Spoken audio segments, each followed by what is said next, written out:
Antes de começarmos, eu quero fazer uma oração. Vamos orar? Feche seus olhos, onde você estiver, e vamos buscar a presença do Senhor, a presença do seu Santo Espírito em oração.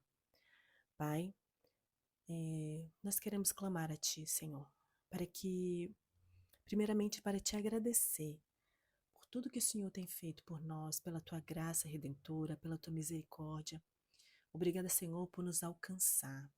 Obrigada, Senhor, porque antes mesmo que nós te escolhermos, a tua palavra diz que foi o Senhor que nos escolheu, foi o Senhor que nos atraiu. Então eu quero te render graça por esse tempo, te render graça, Senhor, pela vida da minha irmã, que está nesse momento dedicando um tempo, Senhor, para ouvir o que o Senhor tem para falar, o que o Senhor tem para ministrar no coração dela. Ah, Senhor, tudo é para ti, tudo vem de ti. E o Senhor, que sabe todas as coisas, preparou esse tempo, Pai, para alcançar o coração da minha irmã. Senhor, em nome de Jesus, eu oro para que o Senhor venha abrir os olhos do coração da minha irmã, para que o Senhor continue abrindo os olhos do nosso coração, para que a gente tenha clareza, para que o teu conhecimento, Senhor, venha sobre nós, para que o Senhor nos ensine e nos instrua em todas as coisas, porque como diz a tua palavra, lá no Evangelho de João, sem mim vocês não podem fazer nada. Por isso eu te convido, Pai, no nome de Jesus, venha se fazer presente neste tempo. Abençoa, Pai, de uma maneira muito especial a vida da minha irmã, as nossas vidas e a vida de cada família, Pai, representada pelas minhas irmãs neste momento. Eu te peço, Senhor, fica conosco, cuida dos nossos entes queridos. Nós te bendizemos, te glorificamos e já te agradecemos no nome de Jesus. Amém.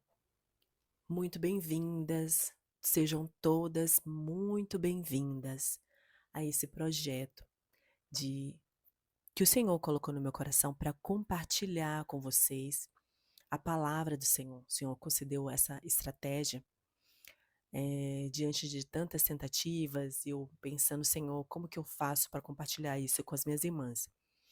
E, enfim, o Senhor me concedeu essa estratégia para estar gravando esses áudios, que de uma maneira bem flexível vocês vão conseguir ouvir durante o dia a dia, durante a rotina de vocês, sem atrapalhar o tempo. Mas a ideia desse projeto é fazer com que vocês compreendam um pouco de tudo aquilo que o Senhor, Ele quer falar conosco, Ele quer falar com a sua igreja, Ele quer falar com o seu povo, quer nos trazer bastante clareza. Muitas vezes nós não temos muito essa compreensão. Eu quero trazer aqui um breve relato para vocês de como que eu era antes de estar tendo essa compreensão bíblica que eu tenho tido nos últimos tempos, nos últimos meses, mais precisamente, pela misericórdia do Senhor. Para mim, a leitura bíblica, ela não passava ali do meu devocional diário. E eu achava que a dedicação ao estudo, entender melhor, conhecer melhor a Bíblia, era para as pessoas, para as autoridades eclesiásticas, né? Pastores, líderes, e já era suficiente ali a gente se reunir com as irmãs, compartilhar a palavra, tudo isso é muito importante, mas nós precisamos de coisas muito mais sólidas, e para isso nós precisamos entender a palavra do Senhor, compreendê-la, né, estudá-la, não só ler, ou como vou citar o exemplo de como eu fazia antigamente, né? Eu abria a Bíblia e falava: ah, Espírito Santo, me ajude a entender a tua palavra. E achava que, sim, o Espírito Santo, a palavra de Deus fala que ele é que nos ensinará e é ele quem nos fará lembrar de todas as coisas. Mas nós precisamos buscar o conhecimento, buscar conhecer a palavra do Senhor. Então, eu abria a Bíblia, achava que ia vir uma revelação do alto para eu entender todo o contexto do que aquele texto estava querendo me passar, né? A questão, como eu ia entender a questão cultural ali daquela época, o que estava acontecendo no contexto daquela história, para quem aquela palavra estava sendo levada. Então, tudo isso faz parte de uma compreensão para depois a gente conseguir aplicar essa palavra às nossas vidas. Então, a ideia desse projeto é trazer um pouco mais dessa clareza para vocês, ajudar, né, para que no dia a dia vocês, assim como eu, a gente consiga aplicar essa palavra na nossa vida, né? Outra questão que tem me chamado muito a atenção nos últimos tempos, eu até gravei, deixei no meu canal no YouTube, um testemunho sobre as coisas que eu estava me envolvendo, mesmo dentro da igreja, né? Eu quero deixar bem claro aqui que não é que eu estava aprendendo aquelas coisas que eu citei dentro da igreja em que eu estava congregando. Porém, eu como igreja de Cristo, eu estava buscando em outras fontes respostas que eu não estava conseguindo encontrar dentro da palavra de Deus. Então eu estava ali eh, a Bíblia e mais alguma coisa, Jesus e mais alguma coisa. São tantas coisas que a gente tem ouvido nesses últimos tempos, né? E o Senhor mesmo diz na sua palavra que nos últimos tempos viriam falsos mestres, né? Falando no seu nome e dizendo que, e até enganando, se possível, até os escolhidos. Mas o Senhor, Ele é muito bondoso, longânimo e misericordioso, e Ele tem nos atraído para esse lugar, tem trazido a revelação da palavra dEle, nos atraído para buscar a verdade, o verdadeiro evangelho, né? Se ele fala sobre o verdadeiro evangelho no livro de Gálatas, é porque existe os falsos evangelhos. Então, o que a gente tem visto muito ultimamente nas igrejas é uma sede, uma fome, uma busca para saciar as nossas vontades, os nossos anseios, resolver os nossos problemas. E isso é o que muitas vezes tem nos tirado do caminho reto, da vereda da justiça, das veredas do Senhor, né? E isso tem feito com que a gente busque em outros lugares, em outras fontes, que foi o meu caso.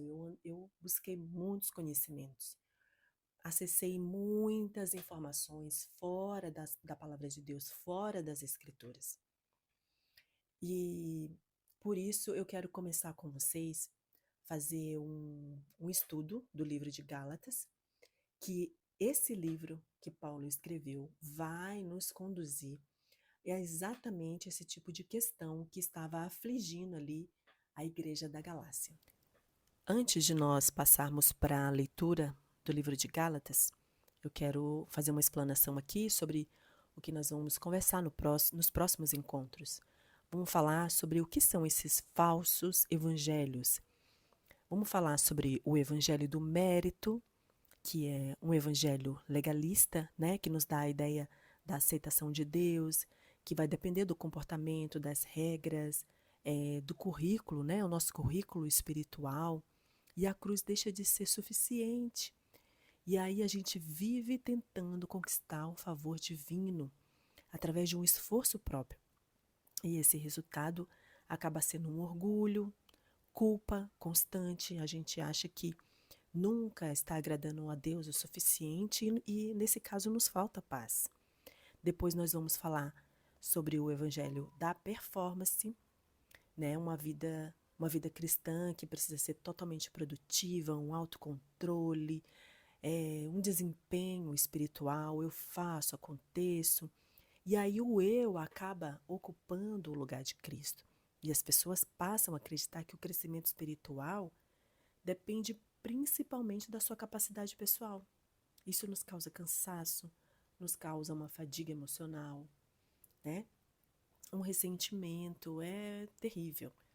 Vamos falar também sobre o evangelho do bem-estar, que nos promete conforto, né? Isso que a gente tem visto muito nesse evangelho humanista, né? Prosperidade, soluções imediatas, e não gera nenhum tipo de arrependimento, não tem novo nascimento. Deus passa a ser visto como um meio para alcançar o sucesso, alcançar a cura, alcançar a felicidade. Então, é um evangelho de troca, na verdade, né? Porque a gente fica fazendo, buscando ao Senhor para receber algo em troca. O evangelho utilitarista, né? Então nós vamos falar um pouquinho mais especificamente sobre esses assuntos.